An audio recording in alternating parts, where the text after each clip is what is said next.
आज की सबसे पहली खबर आपको बता रहे हैं, वक्फ का दी एंड करीब आ गया है दर्शकों। यह बात मैं क्यों कह रहा हूं, क्योंकि वक्फ बिल पेश हो गया है, जिसका इंतजार किया जा रहा था, वो आज तारीख आ गई और जमकर बहसबाजी हुई है। लेकिन आज दर्शकों आपको बता रहा हूं मैं कि अभी भी सदन के अंदर एक एक तरह से तस्वीर रखी जा रही है कि क्यों आखिर वक्फ बिल लेकर लाया गया है। अब से थोड़ी देर बाद वक्फ संशोधन बिल पर वोटिंग होने वाली है। वोटिंग का दौर शुरू हो जाएगा। तस्वीर आपको दिखा रहा हूं, वोटिंग खत्म होगी, उसी के साथ वक्फ बोर्ड की किस्मत का फैसला भी हो जाएगा। लेकिन वक्फ बिल में संशोधन पर बने इस विधेयक का नाम तो सरकार से बदलकर सरकार ने बदला और उम्मीद कर दिया है। अब देखना यह होगा कि वक्फ बिल में 2013 के बाद ये जो संशोधन हुए हैं 2025 में, ये पास हो पाएंगे या नहीं। लोकसभा में आज दिन भर चर्चाओं का दौर जारी रहा। एक तरफ सत्ता पक्ष से कई मंत्री खड़े हुए, दूसरी तरफ विपक्षी खेमे से भी बयानबाजी हुई, बहसबाजी हुई। काफी हद तक यह तस्वीर साफ हो चुकी है।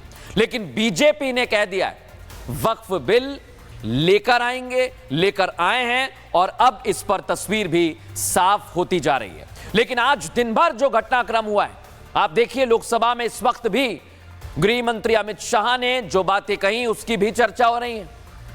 मंत्री किरण रिजिजू जब आज आए तो उन्होंने बताया कि कैसे यह भ्रष्टाचार का अड्डा बन गया था। वक्फ को लेकर उन्होंने बताया कि अगर यह बिल नहीं आता तो ऐसा वक्त भी आता जब कई सारे होटल्स, कई सारी सरकारी संपत्तियां वक्फ दावा ठोकता, दादागिरी करता, लेकिन अब यह नहीं चलेगा। 2 अप्रैल वो तारीख जो इतिहास के पन्नों में दर्ज होने वाली है। वो तारीख जब वक्फ बोर्ड की दादागिरी वाले ताबूत पर आखिरी कील ठोक दी गई। लंबी चर्चाओं, कई दौर की बैठकों के बाद बिल लोकसभा में पेश किया गया। बिल लोकसभा में आने से पहले ही साफ हो चुका था कि बिल को लोकसभा में आसानी से पास करा लिया जाएगा, क्योंकि बिल को पास कराने के लिए जो जादुई आंकड़ा है वो एनडीए के पास मौजूद है।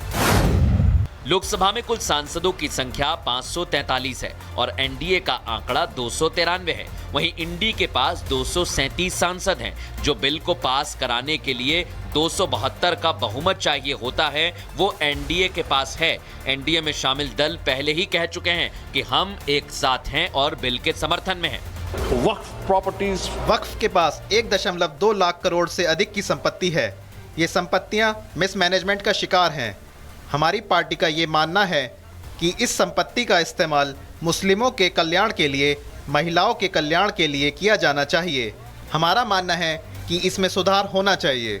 नैरेटिव बनाने का प्रयास किया जा रहा है पूरे देश में, और पूरे देश का माहौल खराब किया जा रहा है, यह बता के कि यह मुसलमान विरोधी है। कहीं से ये मुसलमान विरोधी नहीं है। वक्फ कोई मुस्लिम संस्था है क्या?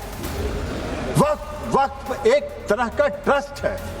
उस ट्रस्ट को यह हक है कि वो मुसलमान समुदाय के हर वर्ग के साथ, सभी वर्ग के लोगों के साथ न्याय करे, जो नहीं हो रहा है। वक्फ संशोधन बिल पास होकर रहेगा। नंबर गेम के हिसाब से यह तो तय माना जा रहा है और विपक्षी पार्टियों ने जो भ्रम और झूठा नैरेटिव बनाने की कोशिश की थी, उसकी भी बिल पास होने के साथ हवा निकल जाएगी। लेकिन बात सिर्फ लोकसभा तक सीमित नहीं होती है। इस बिल में संशोधन तो तब होगा जब यह लोकसभा में पास होने के बाद राज्यसभा में भी पास हो जाएगा, और इसके लिए राज्यसभा में भी उम्मीद विधेयक पास कराने के लिए बीजेपी का पूरा फ्लोर मैनेजमेंट देखना होगा दर्शकों। हालांकि राज्यसभा के गणित को देखकर यह लगता नहीं है कि विधेयक को राज्यसभा में पास होने में कोई अड़चन आने वाली है। राज्यसभा में उम्मीद बिल पास होगा और अभी तक कोई भी दिक्कत नहीं आएगी।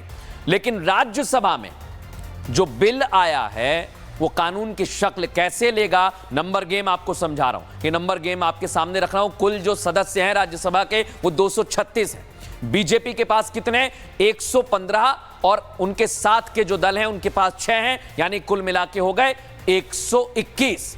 और राज्यसभा में इसीलिए बीजेपी कह रही है कि हम पास करा लेंगे क्योंकि कांग्रेस प्लस यानी इंडिया अलायंस के भी सांसद हैं, उसमें 85 नंबर आता है दर्शकों। लेकिन कई दल ऐसे हैं जो ना इधर हैं ना उधर हैं, उनकी भी संख्या है, उनमें कुल मिलाकर आसपास 30 का आंकड़ा आता है, और इसलिए बीजेपी के पास यहां पर भी नंबर ज्यादा हैं। बिल पास कराने के लिए नंबर कितने चाहिए? 119 चाहिए।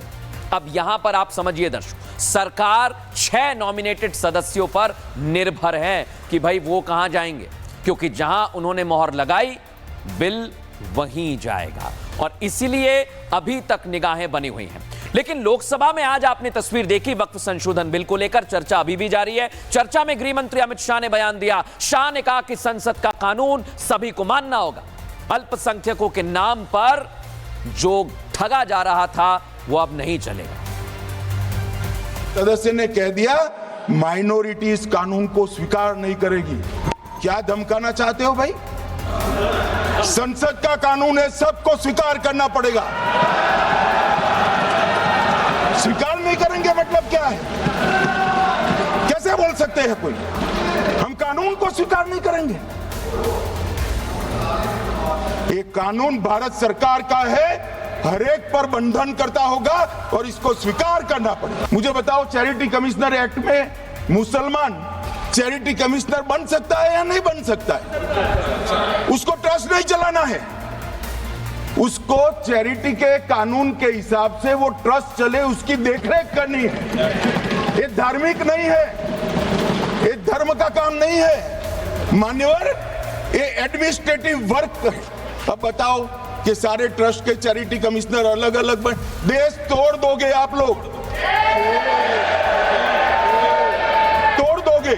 जो बड़े बड़े भाषण करते हैं कि समानता का अधिकार चला गया, दो धर्मों के बीच में समानता नहीं रही, मुसलमानों के धार्मिक अधिकारों के बीच में दखल खड़ी हो जाएगी, कुछ नहीं होने वाला मान्यवर। इस दृष्टि से देखें तो 1995 तक वक्फ की काउंसिल और वक्फ बोर्ड था ही नहीं, वो तो 95 से आया।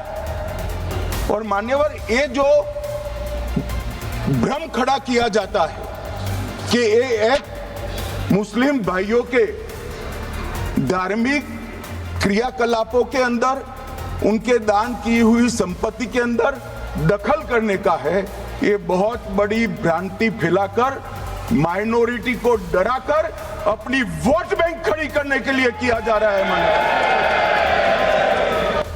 तो गृह मंत्री अमित शाह ने आज जमकर धोया। सालों तक जो वक्फ बिल अभी तक अटका हुआ था, वक्फ बोर्ड जो खुद को मिली असीमित शक्तियों के दम पर संपत्तियों पर दावा ठोकता था, आज उस पर लगाम लगाने के लिए लोकसभा में बिल लाया गया। और लोकसभा में सुबह 12 बजे का वक्त था, बिल आया और तब से ही चर्चा हो रही है। यानी वक्फ का शटर डाउन होने वाला है, क्योंकि बिल पास कराने को लेकर बहुमत चाहिए और सरकार के पास वो नंबर है। विपक्ष ने जो भ्रम फैलाने की कोशिश की है, उसकी आज हवा निकल गई है। वक्फ बोर्ड की मनमानियों का वक्त अब खत्म होने वाला है। इसी मनमानियों को लेकर लोकसभा में वक्फ संशोधन बिल पेश हो गया और चर्चा चल रही है। बिल पेश किया केंद्रीय मंत्री किरण रिजिजू ने। चर्चा की शुरुआत के साथ ही किरण रिजिजू ने वक्फ बोर्ड का इतिहास, भूगोल बताया। इधर वक्फ बोर्ड का सच सामने आ रहा था तो उधर विपक्ष हंगामा कर आवाज दबाने की कोशिश में लगा रहा, लेकिन सच को छिपाया नहीं जा सकता है। उस समय किसी ने नहीं कहा कि ये एक्ट अनकॉन्स्टिट्यूशनल है, किसी ने नहीं कहा उस समय ये अनलॉफुल है। आज जब हम उसी बिल को सुधार के ला रहे हैं, तब आपको ये अनकॉन्स्टिट्यूशनल, अनलॉफुल का ये शब्द इस्तेमाल करने का आपको ये नौबत कैसे आया? अगर आज हम ये संशोधन लेके नहीं आते तो जिस सदन में हम बैठे हैं, ये पार्लियामेंट बिल्डिंग, इसको भी क्लेम किया जा रहा था। अगर यूपीए का सरकार कंटिन्यू रहता तो क्या क्या बिल्डिंग को डी नोटिफाई किया जाना था। 123 प्रॉपर्टी को तो डी नोटिफाई किया। मैं रिकॉर्ड में कह रहा हूँ।